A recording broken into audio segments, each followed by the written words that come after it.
देखिए, आज हम लोग इस वीडियो में जानेंगे दिल्ली सल्तनत के विषय में। किसके बारे में? दिल्ली सल्तनत के विषय में जानेंगे और दिल्ली सल्तनत में भी हम लोग गुलाम वंश के विषय में समझेंगे।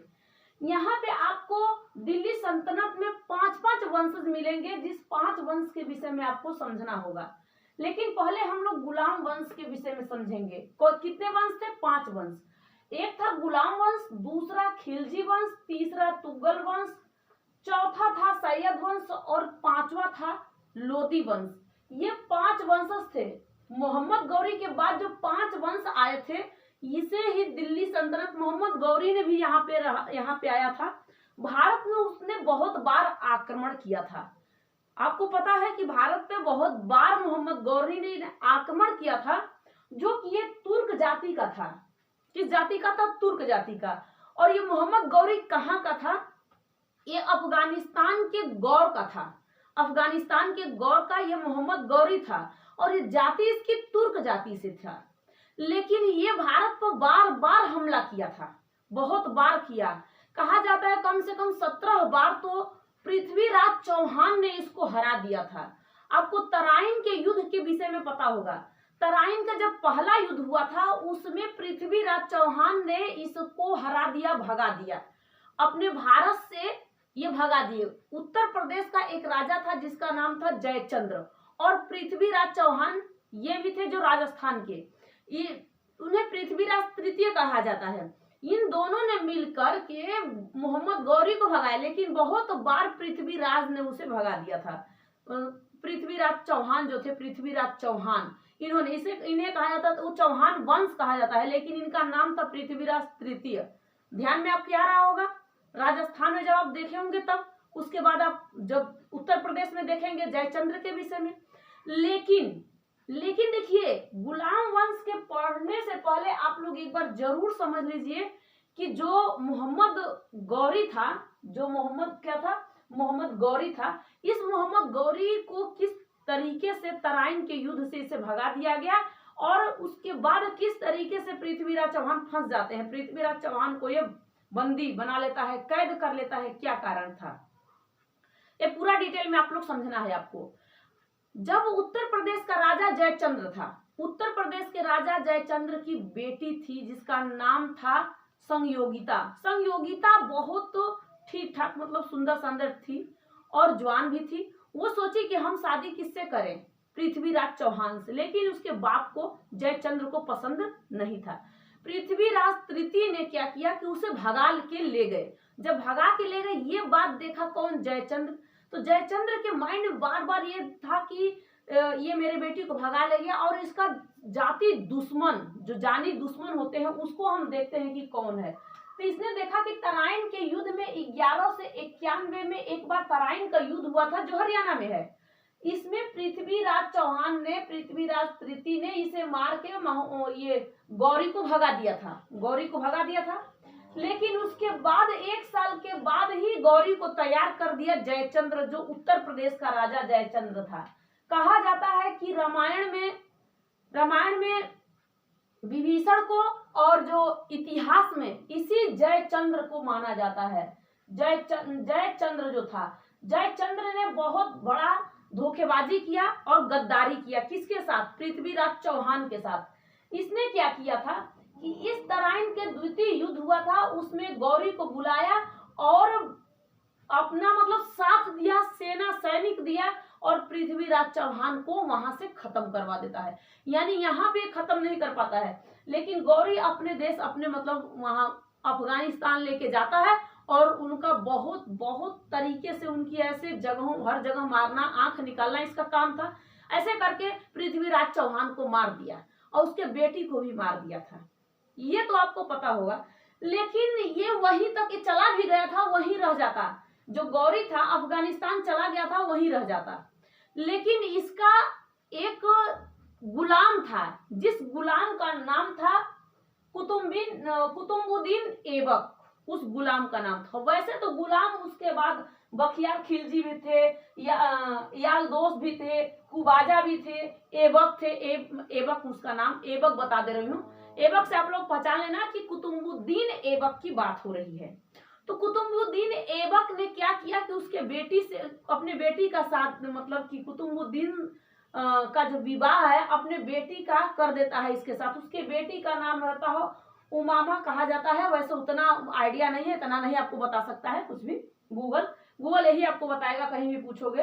तो गौरी ने अपनी बेटी का शादी इस अपने किससे कर दिया था, गुलाम से कर दिया था। इसका एक गुलाम था, ध्यान में रहे, गुलाम से कोई शादी करना चाहता नहीं हो, मतलब राजा एक नहीं चाहेगा कि हम अपने सेनापति या गुलाम से अपने बेटी का शादी करें। फिर भी बेटी ने मनाया और इससे शादी अपना हो गया इसका। लेकिन अब ये वो वही तक रह जाता, लेकिन सोचा कि यहाँ पर राज तो हम कर रहे हैं, हमारी बेटी कहाँ रहेगी। इसके बाद इसको दिल्ली भेज दिया गया, और दिल्ली, हरियाणा, हर जगह अब तो उसी का राज था। राजस्थान में गौरी का ही था, उत्तर प्रदेश में जयचंद्र को भी मार दिया, उसी का राज था, हरियाणा में उसी का राज, हर जगह उसी का राज था। इसलिए इसे कुतुबुद्दीन ऐबक को और अपनी बेटी को भेज दिया दिल्ली, और इसी को कहा जाता है दिल्ली सल्तनत। और दिल्ली सल्तनत में एक नहीं 5-5 वंशज आए थे, जिस वंश का नाम था गुलाम वंश, खिजली वंश, खिलजी वंश, तुगलक वंश, सैयद वंश, लोदी वंश। इनमें से सबसे ज्यादा जो समय काल लिया था तुगलक वंश लिया था, उसके बाद जो समय लिया था गुलाम वंश लिया था, उसके बाद जो समय लिया था लोदी वंश लिया था, उससे और कम लिया था सैयद वंश लिया था, उससे और जो कम वंश लिए थे वो खिलजी वंश। तो ये आपको हिसाब मतलब समझ में आना चाहिए कि किस तरीके से हम लोग गुलाम वंश के विषय में पढ़ते हैं। और पृथ्वीराज तृतीय के विषय में आप लोग को पता होना चाहिए। इतिहास पढ़ने से पहले इतिहास के विषय में इतना बारीकी से जान लो कि आपको कहीं कोई भी फंसा न सके। अब जैसे मान लीजिए कि आप पूछेगा जो ये था कुतुबुद्दीन ऐबक था, किसका ये गुलाम था, तो आप बता सकते हो ना कि गौरी का गुलाम था। लेकिन इसका अब कौन गुलाम होगा, इसका भी गुलाम होगा। अब गुलाम वंश क्यों कहा जाता है, गुलाम वंश क्यों कहा जाता है? जब ये कुतुबुद्दीन ऐबक आया था भारत में और दिल्ली पे दिल्ली सल्तनत चलाना स्टार्ट कर दिया था, तो वहां पे इसने अपना राज्य अभिषेक नहीं कराया था। राज्य अभिषेक होता है ना कि राज्य अभिषेक करा दिया जाए, इसे राजा मान लिया जाए, लेकिन इसने ऐसा नहीं किया था। जब इसने ऐसा किया नहीं तो तब तक ये भी गुलाम ही बन के रह गया, क्योंकि अपने उसके बेटी से शादी कर लिया था, गौरी की बेटी से शादी कर लिया, तब तक ये गुलाम बन के रह गया। और इसको गौरी ने दिल्ली भेज दिया, कहा कि यहाँ का राज्य अब तुम संभालना स्टार्ट करो। ये धीरे धीरे पूरे राज्य को संभालना स्टार्ट कर दिया। इसने बहुत कुछ काम किए, जैसे इसने कुतुब मीनार बनवाया था, इसने कुब्बत उल इस्लाम मस्जिद इसने बनवाया था। अब इसका एक सेनापति था, जिस सेनापति का नाम था बख्तियार खिलजी। अब ये बख्तियार खिलजी क्या गौरी का सेनापति नहीं था, क्या इसका उसका नहीं था? ये उसका भी था, देखो यहाँ पे लिखा है बख्तियार खिलजी, उसका भी था। अब इसने इसको अपना गुलाम ना बना के इसने इसको अपना सेनापति बना दिया। जिस तरीके से राष्ट्रपति के बाद प्रधानमंत्री का होता है, इसी तरीके से इसे प्रधानमंत्री तय कर दिया और बना दिया, और कहा कि तुम हमारे अब देख रेख हर चीज तुम्हें करना होगा, क्योंकि हम तो लड़ाई लड़ते ही हैं, लेकिन गरीबों का एक मसीहा था। कौन? ये गरीबों का मसीहा था। ध्यान में रहे, इसे क्या कहा जाता है? गरीबों का मसीहा था, वो आगे बताऊंगी आपको। जो इसका अब गुलाम वंश कब से कब तक चला था, इसका समय काल देखिए, 1206 से लेके 1290 तक चला था गुलाम वंश। क्योंकि 1206 में गौरी की मृत्यु हो जाती है, गौरी की मृत्यु हो जाती है 1206 में। अब 1290 तक गुलाम वंश चलता है। जब गुलाम वंश के बाद तब आ जाता है आपका दूसरा वंश, जिसका नाम है खिलजी वंश। तब आएगा खिलजी वंश, गुलाम वंश के बाद खिलजी वंश आएगा। तो खिलजी वंश पढ़ने से पहले हम लोग गुलाम वंश के विषय में देख लेते हैं। गुलाम वंश का जो संस्थापक है उसका नाम है कुतुबुद्दीन ऐबक। कुतुबुद्दीन ऐबक बहुत दिन तक नहीं राज कर पाया, फिर भी इसने राज किया। 1206 से लेके 1210 तक इसने सिर्फ मात्र राज किया था। गुलाम वंश में जब आया था तब। पहले तो ये गौरी के साथ था, बहुत दिन तक किसने राज किया था, लेकिन जब आया किसके साथ, ये दिल्ली सल्तनत गुलाम वंश में जब आया, गुलाम वंश उसी को कहा जाता है, आपको पता होगा कि जब इसका राज्य अभिषेक नहीं कराया गया था, बाद में जब इसका एक गुलाम आया था उसने तो अपना राज्य अभिषेक करा लिया था। उसका जो नाम था, उसका नाम था इल्तुतमिश। इल्तुतमिश ने अपना तो राज्याभिषेक करा लिया था, लेकिन इसने नहीं कराया था। तो जो ये गुलाम वंश के संस्थापक थे उसका नाम था कुतुबुद्दीन ऐबक। कुतुबुद्दीन ऐबक ने क्या किया था कि इतने दिन तक अपना राज किया था, 1206 से लेके 1210 तक। 1210 में इसकी मृत्यु हो जाती है। क्यों मृत्यु होती है, कैसे मृत्यु होती है, ये भी समझ लेना। इसने कुतुब मीनार बनाया था, कुब्बत उल इस्लाम मस्जिद बनवाया था इसने। इसके बाद इसका सेनापति बख्तियार खिलजी था, उसके ससुर जी का भी बख्तियार खिलजी था। भाई देखने के बाद जब अब चाहे गुलाम हो या सैनिक हो, अब जब देख लिया लड़की, चाहे राजा का हो और चाहे राष्ट्रपति का, किसी का भी हो, जब हो गया प्रेम तो भैया लाया। अब वो क्या बोलेगा, वो तो गुलाम हो तो सर झुका के खड़ा रहेगा, हाँ हुजूर, हजारों रुपए में क्योंकि खरीद दिया गया है, 500 रुपए में भी उसने उसको खरीद लिया गया है, उसे ही गुलाम कहा जाता है, हाँ हजूर करके सर झुकाएगा। लेकिन अगर वही बेटी है, चाहे कोई भी है, उससे प्रेम करने लगा तब उसके बाद तो, लेकिन बेटियों को ऐसा नहीं करना चाहिए, माँ बाप का सर इतना नहीं झुका देना चाहिए कि कहीं भी जाके झुक जाए, दूसरे के सामने झुक जाए। लेकिन चलो कोई बात नहीं, उसका सेनापति था, उसको पता था कि ये बहुत कुछ कर सकता है, बलवानी है, ठीक ठाक है, ठीक है।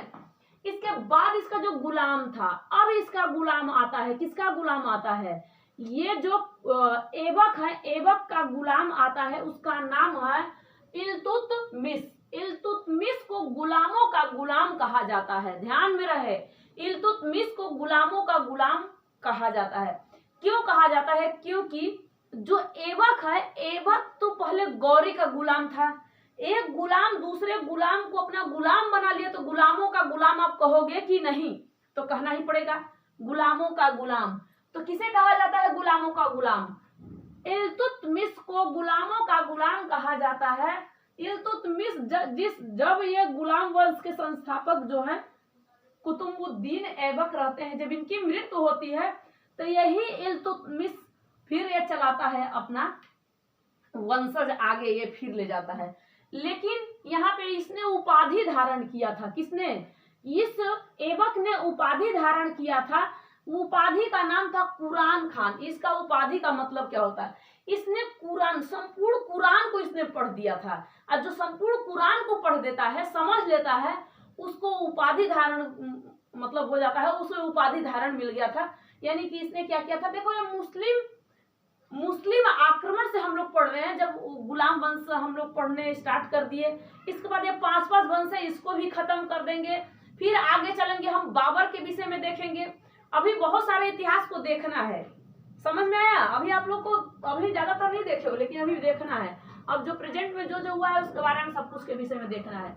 इसका जो दरबारी कवि था हसन निजामी फक और मुदबिर था, क्या नाम था इसका, हसन निजामी, एक कवि था, इसका कवि था, लेखक था। इसके बाद आया था फख और मुदबिर, ध्यान में, इस नमोत ऐसे है, मुदबिर था, ठीक है।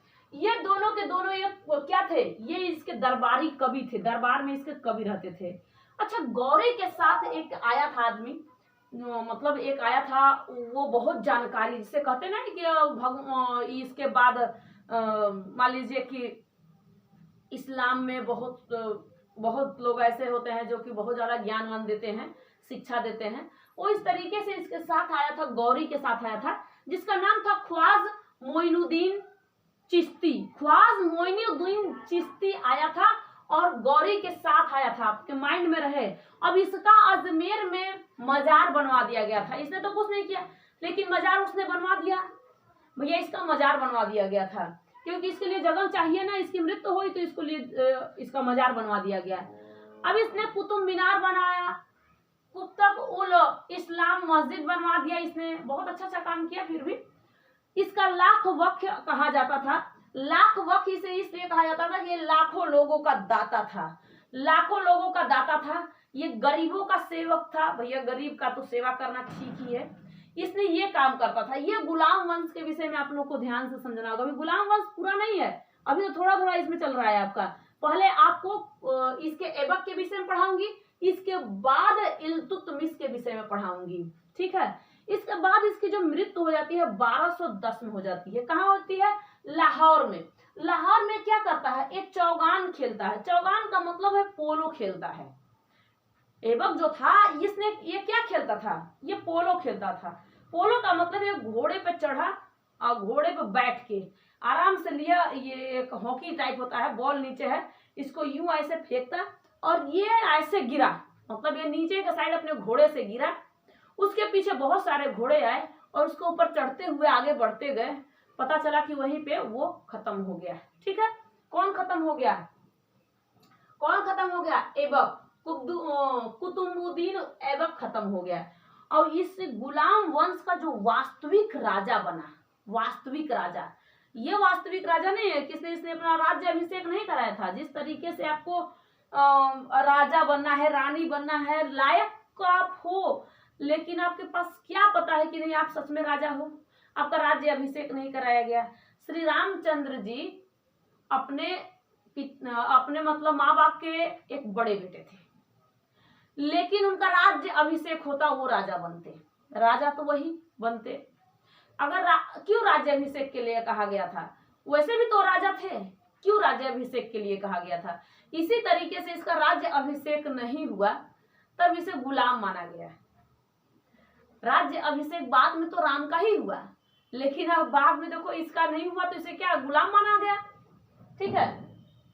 तो ये इस गुलाम वंश का जो वास्तविक संस्थापक पूछेगा, वास्तविक राजा पूछेगा, वास्तविक शासक पूछेगा, संस्थापक तो वही है, वास्तविक राजा जो पूछेगा तो आप बताना इल्तुतमिश था। इसने अपना राज्य अभिषेक कराया था, इसने अपना मतलब कि वहां पे क्या कराया था, खलीफा से इसने खिलत लिया था, ऐसा खिलत उलत कहा जाता है, इसने इस तरह ये लिया था। इसलिए गुलाम वंश का भैया इस गुलाम वंश के विषय में पढ़ना है। अभी आपको गुलाम वंश खत्म नहीं हुआ है, अभी आपको गुलाम वंश के विषय में ये जो थे इसके बारे में आपको पढ़ना है। ये आपको आइडिया बता रही हूँ कि आप इस आइडिया से इस दिल्ली सल्तनत में जो 5 आए थे वंशज, इसके बारे में आप समझ सको। 5 वंश का नाम याद रखना, गुलाम वंश, खिलजी वंश, तुगल वंश, सैयद वंश, लोदी वंश।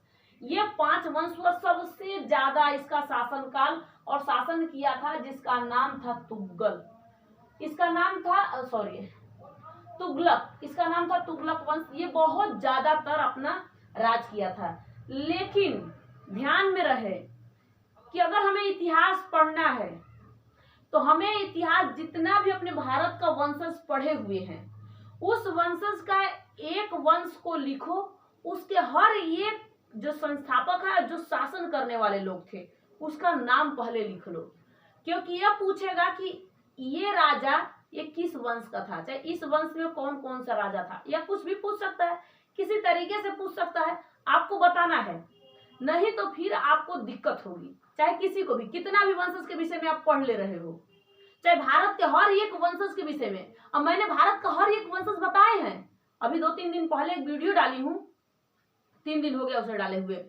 उस वीडियो में आप देखना कि उसमें मैंने हर एक वंश के विषय में भारत का एक मैप बना के उसमें बताई हूँ कि ये वंश यहाँ पे है और ये वंश यहाँ पे है। इसमें से आपको देखना है और इसमें से इसका संस्थापक देखना है। उसके बाद आपको जो शासन करने वाले शासक थे उसके बारे में भी बहुत सारे आपको बताया जा चुका है। चाहे आपका कोई सा वंश हो, चाहे चालुक्य हो, राष्ट्रकूट हो, प्रतिहार है, पाल है, चोल है, ठीक है, चाहे आपको कोई सा वंश हो, सारे वंशज के विषय में आपको गुप्त वंश के विषय में बता दी हूँ, आपको वर्धन वंश के विषय में बता दी हूँ, प्रतिहार, पाल, सेन, चोल, सभी के बारे में, पल्लव, जितने भी वंशज आए, गौड़ वंश, इन सबों के बारे में बता दी हूँ। अब आप नहीं पढ़ोगे तो इसमें मेरी क्या गलती है? आप लोग को तो समझना है कि मुझे ये काम करना है। देखो, ये मत समझना कि एक छोटा जो यूट्यूबर है वो उसके पास मतलब मान लीजिए सब्सक्राइबर नहीं है, चाहे उसका लाइक नहीं है, चाहे उसका वीडियो कोई नहीं देखता है, ये मायने नहीं रखता है। ये मायने एक दिन रखता है कि एक दिन उसको बड़ा ध्यान से देखिए, बड़ा से बड़ा को देखो और छोटे से छोटा को देखो, वही चीज आपको उसमें भी मिलेगा, वही चीज उसमें मिलेगा। खास तौर से थोड़ा इसमें और अच्छे से मिलेगा, क्योंकि उसे और सोचते हैं कि हम आगे बढ़ने का कोशिश करें, तो इसमें और कुछ आगे बढ़िया अच्छा खासा मिलेगा। इसलिए थोड़ा सा देखने के लिए कोशिश करो कि हम इस वीडियो को देखें और पूरी तरीके से इस वीडियो को फैलाएं। इस वीडियो को फैलाएं, जितने भी लोग देखें उनको माइंड में आए, क्योंकि आपका 17वीं बीपीएससी आने वाला है। अब इसमें कोई वंशज कुछ भी पूछ देगा तो आपको नहीं आएगा, और नहीं आएगा तो फिर दिक्कत होगा। तो ये आप लोगों के जो वंशज है, जो दिल्ली सल्तनत है, इसके बारे में आपको पता चला होगा। गुलाम वंश में आपको थोड़ा सा सिर्फ इसके विषय में बताई हूँ। गुलाम वंश के संस्थापक के विषय में देख लेना, ऐबक कितने दिन तक रह पाया, क्या क्या कर पाया, इसकी मृत्यु किस तरीके से हो गई, इसकी 1210 में इसकी मृत्यु कब तक कैसे हो गई, गुलाम वंश पूरा टोटल कितने दिन तक चला था, ये आपको थोड़ा थोड़ा पढ़ना, ज्यादा नहीं पढ़ना है, थोड़ा थोड़ा पढ़ते जाना और समझ में आता जाएगा। नेक्स्ट वीडियो इसके बाद मिलूंगी, तब तक के लिए जय हिंद, थैंक यू।